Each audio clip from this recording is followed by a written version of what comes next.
Okay, good morning, everybody.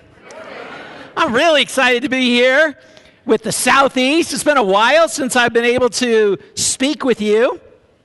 Wait, let me get all set up here. We all set up? Just a sec. Okay, there, we're set up. Oh, I didn't want that yet. Not that set up. Okay, I'm glad to be here with all of you. It's been a while since I've just been with the Southeast. We met congregationally a couple weeks ago, but I haven't gotten to be up close and personal with this group. And I love these opportunities to be with, first of all the teens. I'm excited about the teens, the teen rally coming up, and it's just so encouraging to see you guys and your zeal for the Lord. I got with K-Sam on Friday, and he was talking about the teen ministry and all the things God is doing. And last week you had your own service. I remember you guys just abandoning us like a little bit into it, and I hope you had a good time back there. But then also the campus, kind of going around the room there, right? They got a little more volume. Man, the campus is just so cool to see them filling this whole section, except for some more mature folks in the back there. And we love you guys too. But I love seeing the campus here. And then we got our city singles over here who've joined us recently, and all the singles in the Southeast. We love our singles ministry, and a lot of them kind of hover over in these parts, and so we're super excited to have you here to be a part of the Southeast. And then some marrieds in the house. We got some marrieds here. All right. Yeah, so we just have this like multi-generational, all over different parts of the metro area, every different age group and stuff. We got great AV people. No, it was on blank. I wanted it on blank. It was a blank screen. No, now it got, sorry, but now it's messed up. Okay. Well, my hunting pictures, that's next on my hit list, okay? Sorry, I was supposed to, this fall, we were supposed to go to Mozambique. This buddy was going to take me to Mozambique, kind of weaving in and out here to go bow hunting for Black Death there. That's what they call the Cape Buffalo, and it got delayed, but that's still on my list. But anyway, sorry, it's another story for another day.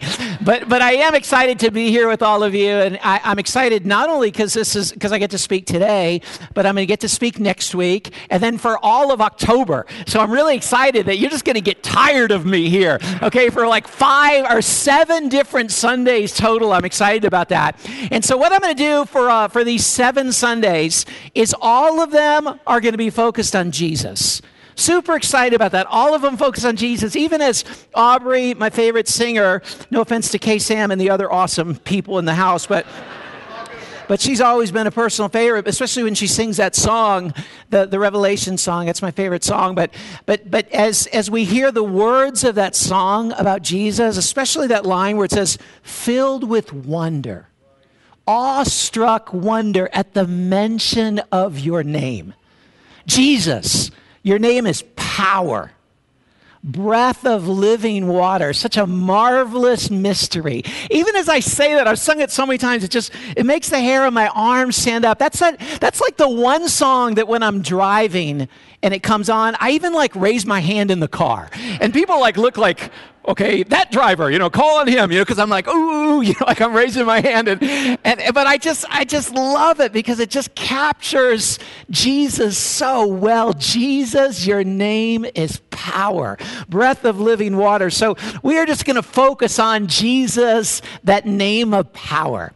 Breath of living water. And in these 7 lessons, in different ways, shapes, and form, are going to capture just a little bit of the marvelous mystery that is Jesus. So I'm very excited to do that. Excited just that we can have this reunion time of everybody together. So thankful for the incredible heroes in the faith that fill the membership of this house. Gosh, our incredible elders, our amazing staff members, and our staff is just growing specifically in this group. It's a bit of a challenge. The North, to be really fair, and honest, they struggle with how come the South keeps getting more people? Because, now the Rhines are going to be moving in here, and now we've added John to the staff. He comes on like later this week, I think is his first day in the ministry. So excited about our new administrator and John Garrett. But these, guys are all based in the South. So I hope you're grateful for the amazing staff that that you have, the amazing elders that you have, and then so many incredible ministry leaders and lay leaders and just impassioned volunteers. I am so thankful for this group. But we're all going to focus on Jesus together. And by the end of October, I really believe there's going to be a different spring in our step, different beating in our heart, just from focusing on the marvelous mystery of Jesus. I'm going to start here today with a cool story, okay? A short account of Jesus in the Bible. And there's so many great stories. Again, we're going to be looking at them for the next 7 weeks. So I got to be careful to not say this is the best one, but I kind of feel like this is the best one. I'll probably say that again next week, okay? But this, of the shortest stories of interactions that Jesus had with people, the one we're going to look at today, I think, captures his essence perhaps better than any others. And we're going to look at one this week that's at the start of his ministry, and then one next week that's at the end of his ministry. And in each of these sermons, we're going to look at 3 words that he said. And the title of the sermon is just these 3 words. 3 that he said at the beginning of his ministry, and 3 that he said at the end of his ministry. And Jesus had this way that with 3 words, he could just conjure up so much pregnant and passionate meaning. And that's exactly what he does with these 2 phrases that we're going to be focused on. The first is in Mark 1, verse 40 through 42. A man with leprosy came to him and begged him on his knees, "If you are willing, you can make me clean." Jesus was indignant. He reached out his hand and touched the man. "I am willing," he said. "Be clean." Immediately, the leprosy left him and he was cleansed. What a great story this is. I know we all read this story a million times. We've read it a million times because it's in Mark chapter 1. And so you go, I'm going to start reading the Gospels. And at least you get one day in there. It's kind of like Genesis 1. We've read that a million times. You kind of fall away in Deuteronomy and stuff. But Mark 1, Matthew 1, we're good at like the 1 stuff. And so we've read this story a million times. And I love this story. And you know that the culture of the day, perhaps, that when you had leprosy back then, people did not understand what leprosy was. And praise God, it's been completely eradicated from the face of the earth nowadays. We talk about the Hope leper colonies that we used to have. Now we don't have them because it's been eradicated, and there's still some little pockets, but it's nowhere near the problem it used to be. But imagine like way back 2,000 years ago, these people didn't know what to do with people like that. And so they had leprosy. They kicked him outside the town. They made him stay outside the city limits. And whenever somebody came near them, they would have to shout, "Unclean, unclean," just kind of like, "Stay away from me. You don't want what I've got." And they were required to do that. So these people's lives were just lonely, hopeless, helpless, devoid of human interaction, even by law as well as custom. What an incredible life to live like that. And yet here, just in chapter 1 of his ministry, the news about Jesus, about his heart, and about his power was already spreading throughout the land. And so this guy had a little bit of hope, perhaps, as Jesus walked up. I remember being in Bangkok and seeing a lot of these lepers firsthand. And you'd walk across like the bridges, the Sapan Lois they call, but like these bridges over the highways. And there'd be lepers that were put there. They're actually, it sounds really bad. It is bad. They were like owned by big organized people, and they'd set him out there with cups and get the money, and then the people would take the money from him. It was really sad, but you'd walk up and you'd be like so close, face to face, right here with like a real full-on leper. And I mean, people like this, just like this, where their hands are gone and so mangled. And it was just like, it was eerie to see these people face to face. And all the stories that I'd read about in Scripture for years just came to life, thinking of what it would be like to be that man and to be Jesus, having such an intimate contact so many years ago. But this guy had heard about Jesus. He'd hoped that Jesus was different. He knew if Jesus was really willing. He knew if Jesus really wanted to. He knew if Jesus really desired it, he could make him clean. And it's interesting, some manuscripts here say that Jesus was full of indignation. This one that we read, it says Jesus was indignant. Sometimes it says he was full of indignation. There's others that say Jesus was full of compassion. And so it's interesting, you go, wait, compassion or indignation? They seem so different. Indignation, righteous anger. Compassion, so much feeling within. You go, what was it? Filled with compassion or filled with indignation? It's interesting because both of them show the heart of God in kind of a similar and overlapping, albeit a slightly different way. Filled with compassion. The reason it says filled with compassion in some translations is the word for compassion literally just means like entrails, your gut. Okay, it sounds gross, but your bowels. That's what it means. It's just like bowels. Jesus reached out and touched him, and you're like, what? What's going on there? And, it's just you're moved within, kind of like when you see something that just pains you so much, you're like, ugh, you feel it inside. That's what the Greek word for compassion is. It's literally just entrails. It's like your inner. So he's moved within. He cared so much. He felt his pain deep within. Indignation, you go, what about the indignation, the righteous anger? Indignation about how this man had been abandoned, about how this man had been rejected, and about even maybe how this man was doubting Jesus' willingness to make a difference in his life. I remember having an experience that I felt both filled with indignation and compassion at the same time. It was a time that I was out in the woods and I was hunting, and I came across this dog, and this dog was like obviously a stray. It was like all kind of gnarly looking, okay? Like kind of scary looking, but it wasn't ferocious. It wasn't scary like that. It just kind of looked gross, and it had been really underfed. You could see its ribs and patches of hair were missing. Its face and hair were all messed up, like bros in the morning. It's just like going everywhere like that. And then as I saw him, I was like, hey, come here. And then he was so afraid of me. Like part of him I could tell wanted to run up and see me, and then the other part was just like afraid, and you could tell he'd been really mistreated. Maybe people had taken pot shots at him or kicked him or something like that. I don't know what his experience was, but you could tell he'd been abused in some ways. And so I looked at that and I go, gosh, on one hand, I was filled with compassion for the dog. On the other hand, I was filled with indignation for the way that he'd been treated. I think that's what Jesus was wrestling with. And so when people who are writing, describing what Jesus felt, looked at his face, you'd go, well, he's filled with indignation. And others would say, well, he's filled with compassion. It's both. Perhaps he felt both. Either way, Jesus had a deep, heartfelt reaction. And then he did what no one had ever done or no one had ever seen done. He reached out and touched the man.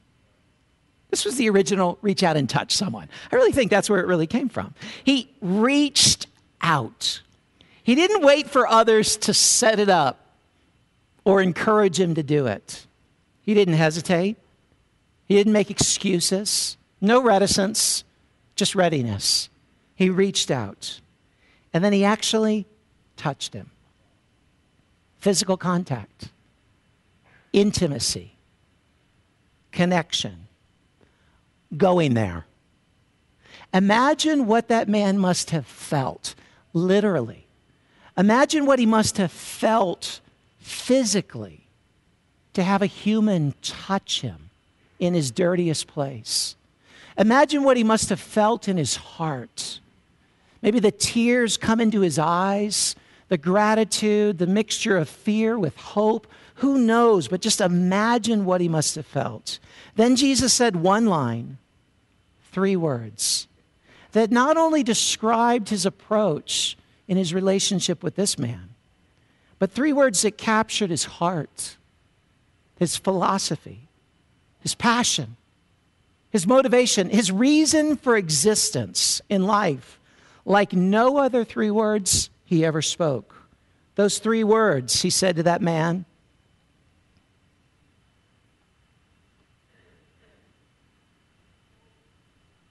I am willing. This is one of those lines where every word is so crucial.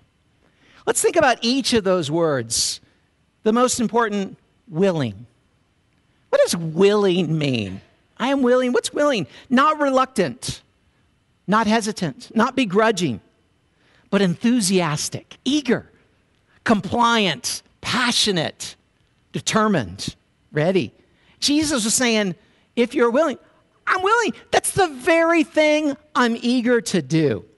You ever get asked to do something you really don't want to do? I remember there was this time a while back and my wife is awesome. She doesn't ask me to do very many things that I don't want to do. But come on, brothers. We all understand that sometimes the honey-do list is like a list, right? And so there's this one time that we had our dog. Our dog was still alive then. We had a little doggy door in a very small postage stamp-sized backyard. And our dog would go out there and relieve himself, and had done this throughout the winter. And the snow nicely covered it up. And it's so arid here that poop doesn't disappear. Like in Missouri, it would just decompose and gone in a week. Here, no. And so the snow melted, and Barry walked out on the deck, and she looks out in the backyard and is like, oh my gosh, it was literally like a minefield. You could not get across. There's Angel Poop. That was her name. Angel Poop is everywhere. And she's like, hey, honey. And I'm like, oh, geez, and hey, honey. And I'm inside, and she's like, honey, would you pick up the poop that's outside in the backyard? And now it's really old and soggy because the snow has just melted. I go and look at it, and it's abundantly plentiful. This is the Husky contractor garbage bag size, Santa Claus full of angel poop is what it was looking like. And I'm just ugh. She asked me to do that. I am just I am not willing, okay? I do not want to do that. On the flip side, you ever get asked to do something you were hoping you'd get asked to do? I remember when my buddy, Sean Bailey, a good friend of mine many years ago, he called me up and he's like, hey, John, I want to take you to Africa on a bow hunting safari. You want to go? I'm like, yes, I am willing. It's the very thing I'm eager to do. I was so eager. That's my dream. That's what I've dreamed of since I was 5 years old or something. Willing. Eager, enthusiastic, compliant, passionate, determined. That described how Jesus felt towards reaching out and healing and touching this man. Willing. What a word. And then this other word, I. It's a very powerful word. You think about it. So easy to think, let someone else do it. When Barry asked me that, I'm like, can't we just pay somebody to do that? I was honestly my first thought, let's just pay someone to do it. And then I hate to say this, he's going to hate this. He was single at the time, but I'm like, maybe I'll just have Brian do it. Okay, sorry, Brian. Brian's always like, how can I serve you? And I had a thought right there, maybe we could have Brian come over and do it. But I remember just going, can someone else do it? And it's interesting, Jesus didn't ask Peter to do it. He didn't say, Peter's willing. Go ahead, Peter. Let you take this one. He didn't ask someone else. He didn't wait for another volunteer. You know that feeling? I'd like volunteers, and you look for a head in front of you, and kind of lay low. You know that feeling? You don't want to be that volunteer. Let somebody else do it. He didn't do that. I stepped up. Willing, I. And the final word here, am. Not maybe. Not let me think about it and check my schedule and get back to you. Not, well, later on. I think I have some time maybe next month to work on that. Not was. Back in the day, I used to touch a lot of people like you. I've kind of paid my dues now. That's back when I was younger and single and didn't have kids and a busy life and stuff. It wasn't maybe, it wasn't later, it wasn't was, but it was am. He lived in the present. Am. Jesus was amazing like that. Am. Right now. Right here. Let's go. Let's do this thing. Jesus was amazing. He lived like that. He lived each day in the present. He didn't always feel like he was willing, but he fought to get there until he was really willing. This is how he started his ministry, I am willing. And then do you remember later on toward the end of his ministry, and it's going to tie in with what we talk about next week, but toward the end of his ministry, remember when he was wrestling with this very thing in the Garden of Gethsemane? And he's wrestling, going, I don't want to do it, man. I don't want to go to the cross. I don't want to die. I don't want to give up everything. I don't want to go through all this pain and suffering. But he's like, what did he resolve? Not my will, but yours be done. He had to pray it 3 times, stayed up all night until he goes, rise, let's go. Here comes my betrayer. Let's do this thing. Till he was able to say, I am willing. It's how he started his life and how he ended his life and how he lived every day of his life. It's really inspiring. You know, Jesus said a lot of I am statements in the Bible. We're going to be covering that in October. Usually he had cool metaphorical language. I am the gate. I'm the good shepherd. I'm the Alpha and the Omega. I'm the living water. I'm the bread of life. Things you just go, that's cool. You know, who talks like that? And again, we'll be studying that out. It really is cool. No matter how many times you've looked at those verses, it's cool to put them all together. He gets it from God. You know, when God first appeared to Abraham or to Moses, and Moses goes, well, who shall I say you are? Who shall I say sent me? And then God just goes, he said, what's your name? He goes, I am. I am who am. It's kind of a cool answer. If you're God and someone asks, who are you? You just go, I am. Like, that's a good answer. You go, good answer. I think you really are God. Just by how cool that answer sounds. You just kind of think he is God. That's what God's going to say. And then it's interesting as God comes down in the flesh in Jesus. One of his most repeated introductions or descriptions of himself begins with those very same 2 words, I am. I am, and then he fills in the blank. But of all those cool things that we're going to be studying out later, some of those titles or metaphors about how he says, I am this or that, maybe this is the most endearing. It's not a metaphor. It's an action. I am willing. Day 1 of his ministry. I am willing. I think there's 3 primary ways we can apply this to our lives. Because we can look at Jesus and say, wow, he was willing. So what? What does that mean for us 2,000 years later? As we sit here in church, what does it mean that he was willing like that? I think number 1 thing it can mean, 3 ways to apply it. Number 1 way to apply it, appreciate him. Appreciate him. He is willing. He wasn't just willing to reach out and touch that man, but that was such an indication of how he's willing to reach out and touch anyone and everyone. About how he's willing to reach out and touch you. How cool is that? You know, he's reached out and touched me over and over again.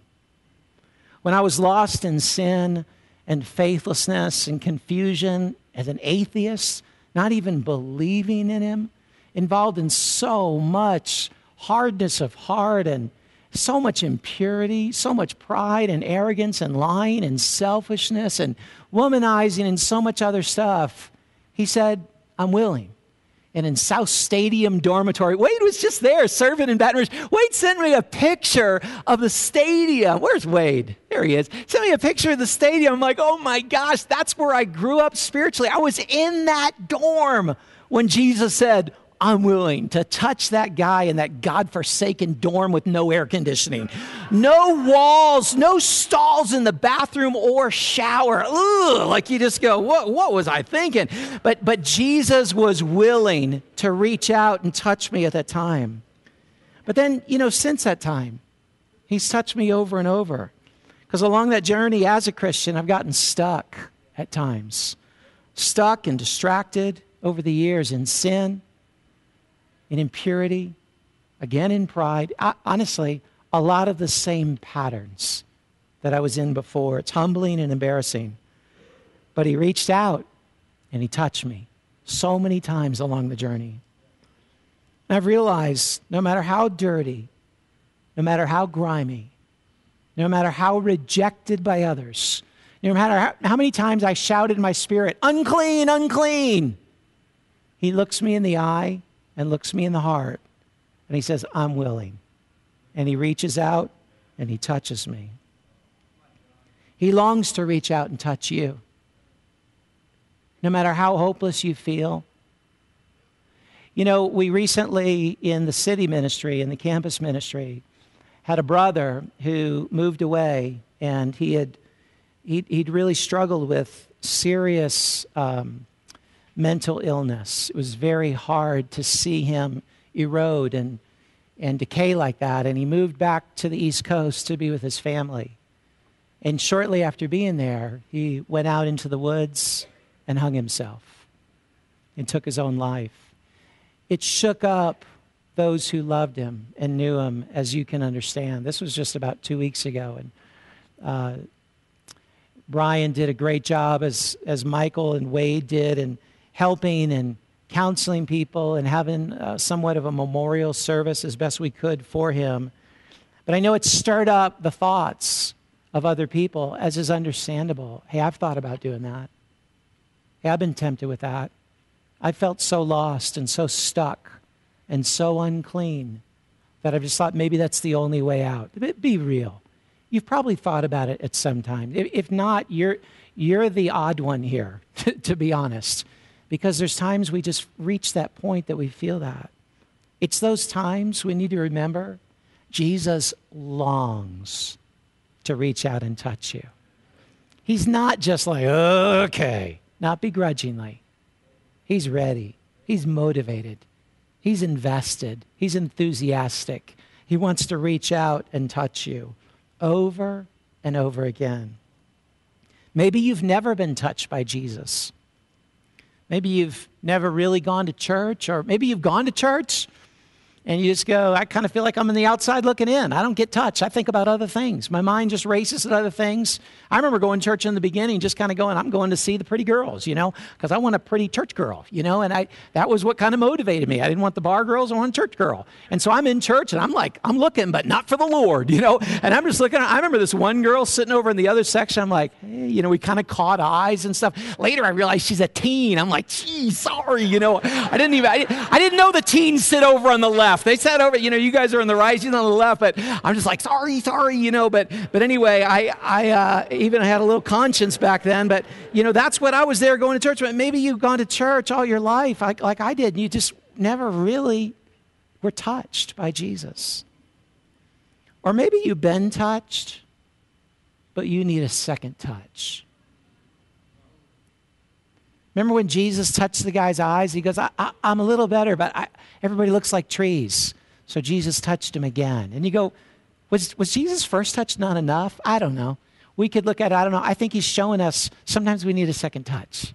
Maybe you go, I was touched back in that dorm, back in my early days, back when I was a Christian, back when I was a single, whatever. Maybe you think that way. But you go, it's been a long time since I've legit felt touched. Felt a lot of tradition, but not a lot of touch. Appreciate him. He wants, he longs, he's willing to touch you. Next way to apply this, allow him. Allow him. I have these squirrels in my backyard, and since I lost my dog and I don't want the responsibility of having to take care of a dog when I'm out of town and stuff like that, I kind of go, I'm just going to feed my squirrels. So I feed a lot of squirrels. And I feed them year round. I started with one, and I'm not kidding. I probably got 7 or 8 now. And I watch them. They have twins, and I've learned all about them. They're little juveniles, and they're allowed to stay in the thick pine trees. Then they come out, and then they get the courage to come up to my mat. And I gave them a little water bowl now. I like it when they reach down and drink the water. I'm like, just this morning, I'm like, hey, Marin was home, and hey, Barry, look at him drink the water. And they're like, okay, Dad, we've seen him, an animal drink water, but I love it. You think because I hunt, I don't love animals. It's weird. I know you go, I love them so much, I shoot them. I know it doesn't make sense. I understand it's all blurred, but I really do love the outdoors, and I love animals, and don't mess with my squirrels. I walked out this morning, it was just getting light, and there's like a full-on big hawk on the deck next to us waiting for me to feed my squirrels, because I call them, and they come running, and I feed them, literally. So I go out there, and he's waiting to pounce on my doggone squirrel. And I'm like, get out of here, get out of here. And I'm like, I protect my squirrels. And so I love my squirrels, and they know I love them, and I feed them and stuff like that. I feed them a lot. And so, but when they come up, I try to get them to get comfortable with me by the door, and then with the door open, and then me kind of squatting down, and then me holding out the little red cup, and then them eating out of my little red cup. And Barry hates it. She's like, they're going to run in the house and stuff like that. And I'm kind of afraid of that too a little bit. But I can watch the squirrels when they come up. They want the food. They want it so bad. but they're scared. They're cautious. They're like, that guy shot at me next door. That hawk is over here and this dog chased me. And so you can literally see the fear from experience in their eyes. And they're like counting the cost. And they'll like come a little closer and then they'll scoot back. And then they come a little closer. I'm like, it's okay, buddy. It's okay. I try to get them used to my voice. They know my voice, anyway, but I try to get them in there. And I just go, I'm looking out for you. I scare away the hawks. I feed you day and I spend like probably $20 a month on squirrel food. I'm like, just allow me to love you, little animal. But it's just so afraid because of its experience. Well, sometimes we're just like that with Jesus. Maybe, again, it's been a while since Jesus touched us. Or like I said, we've never maybe really been touched by Jesus, just by religion and tradition. Maybe we had a bad experience. Neighbor shot at us. A guy in church betrayed us. Something like that. Maybe there's shame that we have in our heart that we don't want to be fully known. Maybe we're just introverted and shy. And the thought of letting someone else touch us is awkward. Maybe we're skeptical, cynical. Maybe we become hardened over time. Maybe we go, that's my parents' teaching. I don't know if I believe it all, right? We wrestle with things. Maybe we just become self-reliant. You can see how much you're allowing Jesus to touch you by how much you allow Jesus people to touch you. What does the Bible call this right here? You know what he calls us, the church? Jesus' body. It's such a funny word. You go, we're called his body. We're called his self. We're called his hands and feet because that's what we are. And you can really see if someone's willing and allowing Jesus to touch them by how much they're allowing Jesus' body in the church to touch them. How do you feel when people initiate with you, when they reach out and touch you, when they reach out to hug you, or they reach out to spend time with you? Hey, can we get together? Why? I know that feeling. Hey, let's study the Bible. What does that mean? That sounds boring. Why would I want to get with you and study the Bible? Or someone looking you in the eye, how are you doing? And they're not looking for a fine answer. They're looking beyond that. You're like, I'm uncomfortable that you're looking at me right now and asking me how I'm doing. Do you open up or do you stiffen up? Do you open up or do you bristle up? That's largely, honestly, the way you're reacting to Jesus. The best way you can apply Jesus saying, I am willing, is allow him. I was encouraged a while back. I was talking to Lance. Lance is sitting back there. He's like, oh, you mentioned my name. Okay, he's sitting back there. He came in a little late today, so he took a row in the back. That's cool. Glad he's here. And we were talking the other day. We were sitting over here, and Chad, his friend, and Edwin, some of the people he's closest to, were not there that day. So he sat next to me, and we hadn't really spent time together. We talked one time, and he was going through a difficult time. And after church, I just said, hey, man, how are you doing? And I was expecting just about 30 seconds of cordial fellowship. I really, that's all I was expecting. And then he was standing up. I was looking up because he's about 8 feet tall. And then he just sat down. He said, man, I'm going through a hard time. And I thought, wow, he sat down. And maybe he sat down so we could be at eye level. But it felt like he's sitting down because he wanted to talk. And so I sat down and we had this really long talk and walked out together. We've gotten together a couple times since then. I know Dan's so many people from, Optimal have gotten with him, and he's a great guy. Rob has gotten with him. But I could feel him saying, I want to allow people to touch me. I want to be known. It was inspiring. Let Jesus touch you. Allow it. And finally, other way to apply Jesus saying, I am willing, imitate him. We're followers of Jesus. We're called to not just appreciate him, not just allow him into our lives, but to follow him and to put what he's doing into practice, to replicate it, to be like little Jesus in the world, to really follow him, to be his apprentices. So imitate him. And so when we think about imitating him, the question is, we got to ask ourselves, are you willing? Are you willing?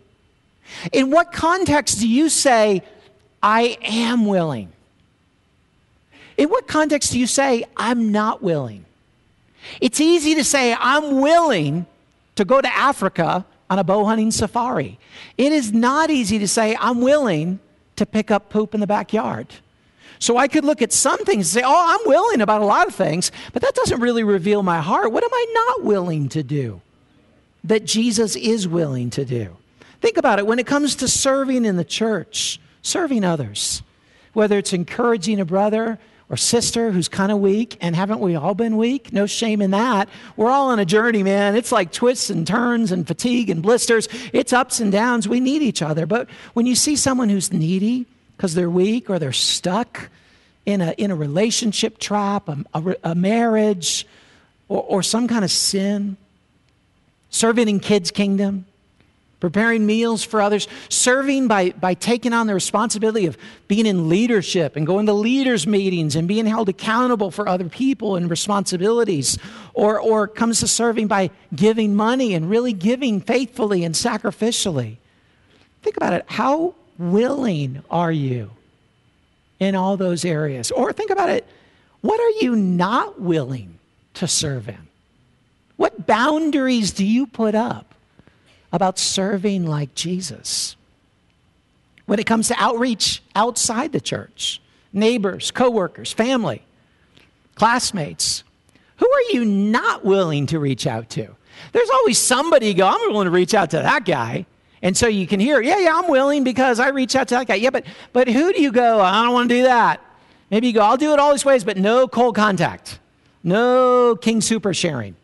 No mall sharing. No, not with my family. They won't understand. Not with my coworkers. They just don't look open. None of them are open. I can't do that. We're not allowed to do that in the office. Like, what are the areas that you just go, I'm not willing to reach out in that way? Imitate Jesus. When it comes to serving the poor, helping the needy, in church or out, feeding the hungry, helping the homeless, who are you not willing to reach out and touch? You know, we think about a group like this, and we have so many incredible willing servants. You know, I have no doubt that guy right there, Barry Underwood's willing. Like, I just go, dude is willing, all right? I mean, I just go straight up, you know, if there's some need, if there's something, that guy and Sharon, his wife, they are willing. I think of Andre and Anita. Where are the Pearsons? I don't even know if they're, they go, I'm willing. We know they're willing. Wade Cook, Debbie, I go, they are willing. There's just no doubt. There's certain, Tim Summerlin, willing. Like, there's certain people you just go, man, they are so willing. But what about you? How willing are you? Not if you're asked, but because you're following Jesus. How willing are you? Maybe we say, instead of I am willing, maybe we say, I used to be willing. Maybe we say, I might be willing in the future. I'm considering being willing. I'm willing to a point. I'm willing to pray. I'm willing to refer. I'm willing to delegate. I'm willing with my comfortable friends. But we have too many boundaries on it. I'm thinking about being willing. I'm just not ready to be willing. Or do we just go, I got to deny myself, take up my cross, follow Jesus. Maybe it takes praying all night. Maybe it takes praying a lot more than that, to where we go, not my will, yours be done. I am willing. And I've found that this is something I got to work on at so many different points in my life. I mean, early on, you know, it was I am willing to become a Christian. Then I'm willing to share my faith. And I remember this hurdle of, am I willing to be a Bible talk leader? I'm like, okay, I'm willing to be a Bible talk leader.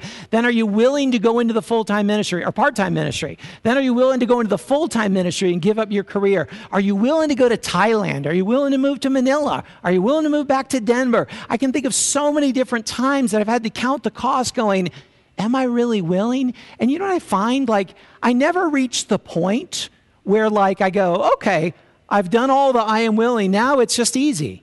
I keep hoping to get there one day, but I'm like, I'm not there. Matter of fact, right now, you know this book that I'm reading right now, it's actually a really good book. It's called, here's an appealing confessional title, Leading on Empty. That's what it's called. It's actually an excellent book. But it's about pastors who are struggling with burning out.